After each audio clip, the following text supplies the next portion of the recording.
Welcome to the channel, viewers. Dr. JWA, youth theologist since 1994. Covert narcissism, when you started feeling guilty for protecting yourself. At first, protection still felt reasonable. You knew certain behaviours were hurting you. You knew the exhaustion was becoming unsustainable.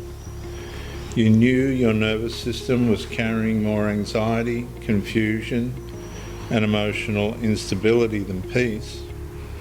But slowly something began changing internally. The moment you considered distance, boundaries, honesty, or separation, guilt appeared immediately afterward. And that is where the trauma bond deepens, because covert narcissistic conditioning can slowly make self-protection feel emotionally cruel. The person begins feeling guilty for needing space, questioning behaviour, withdrawing emotionally, protecting boundaries, wanting consistency, considering leaving. Not because those needs are wrong, because the attachment has trained the nervous system to experience self-protection as threat. And viewers, listeners, love should not make the protecting yourself feel like betrayal. But eventually, in a covert narcissistic relationship, it can. Especially after repeated cycles of emotional withdrawal, intermittent warmth, blame reversal, emotional invalidation, temporary closeness, attachment panic, fear of abandonment, have conditioned the body to associate relational stability with self-sacrifice. And that creates a contradiction. Part of the person feels emotionally harmed, another part feels immediately guilty for acknowledging the harm, so the nervous system becomes trapped between protection, guilt, clarity, attachment, fear, responsibility, all at once. And the devastating part is this: the relationship no longer needs to directly stop the person from protecting themselves. The conditioning teaches them to emotionally stop themselves first. They begin rehearsing the other person's emotions before making decisions. They begin prioritizing the other person's discomfort over their own psychological survival. They begin questioning whether their boundaries are too harsh, simply because the relationship made suffering feel normal. And viewers, trauma bonds survive by teaching people to feel responsible for the emotional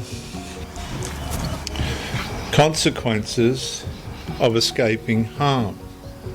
I'm going to read that again, it's so good. Trauma bonds survive by teaching people to feel responsible for the emotional consequences of escaping harm. And that is the captivity, because eventually the person stops asking, what is this relationship doing to me? And starts asking, how much pain am I allowed to protect myself from before I become the problem? And that question reveals how deeply the conditioning has entered the nervous system. The person may already recognize the instability clearly.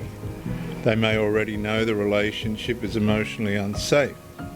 And still, guilt keeps interpreting separation before freedom fully stabilizes.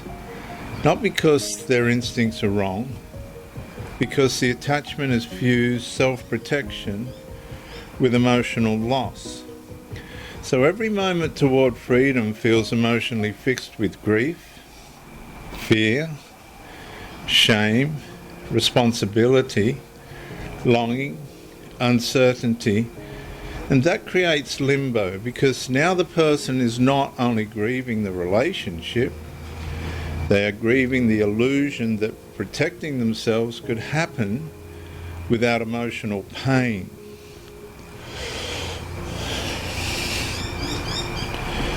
And healing begins when the nervous system finally realizes, feeling guilty for leaving, suffering does not mean the suffering was healthy to stay inside, because self-protection is not cruelty. And I ask you to listen to my final statement. And boundaries are not betrayal, simply because the trauma bond taught the nervous system to fear life outside the attachment. I'm Dr. JW, theologist. Like and subscribe to encourage me, comment to educate me, and share the video to help somebody else.